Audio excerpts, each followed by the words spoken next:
ఉద్దేశం గురించి గ్రామంలో ఉన్నటువంటి సంఘటనల గురించి ప్రార్థన చేస్తూ ఉన్నావా ప్రియమైన సహోదరి సహోదరుడా? ఒకసారి ఆలోచించండి. గ్రామంలో ఉన్నటువంటి సంఘటనలైనటువంటి వారు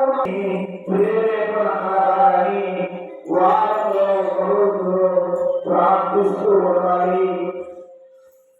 అలాగే మనం ఎలా జీవించాలి, మన గ్రామంలో ఉన్నటువంటి జీవిత వారు మారాలి అంటే మనందరం కూడా ప్రార్థన చేసే వ్యక్తులుగా ఉండాలి.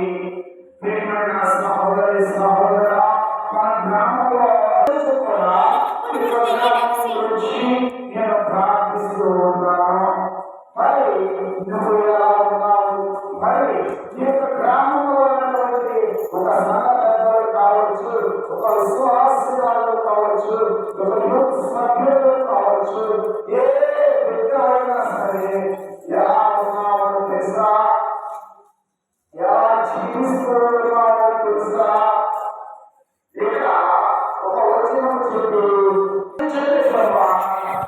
అయ్యా ఇన్ని రోజులు లోకములను పాపములను పడినటువంటి ప్రజలను క్షమించడయ్యా, మా యొక్క బ్రతుకులను మార్చడయ్యా, మా యొక్క పరిస్థితులను మార్చడయ్యా, మా యొక్క నడకలు మార్చడయ్యా, మా యొక్క ఉద్దేశాలు మార్చండి ప్రభువా.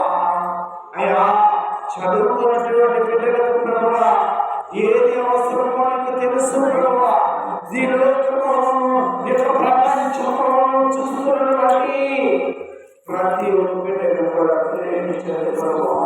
ప్రతి ఒక్క కుటుంబాన్ని కూడా ప్రభువా ఈ యొక్క ఉదయకాలపు సమయంలో దాడి జరుగుతాయా నీకే నా వందనాలు చెల్లిస్తూ ఉన్నాను ప్రభువా.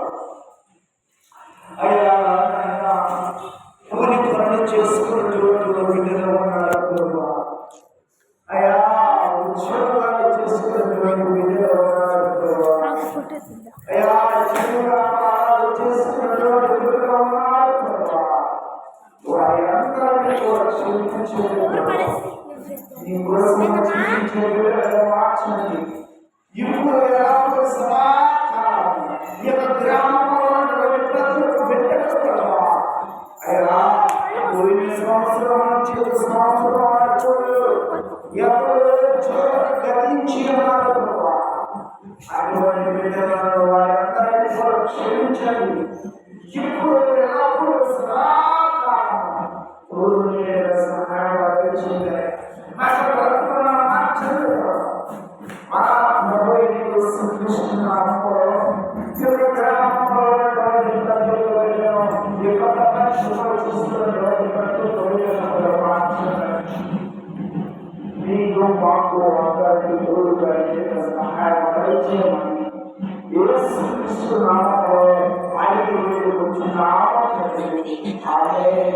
సర్వోత్తమ మాతృ నీ నామములో పరిశుద్ధపరచబడుగాక, నీ రాజ్యం వచ్చుగాక, నీ చిత్తం పరలోకమందు నెరవేరునట్లు భూమి యందు నెరవేరుగాక. మానుదిన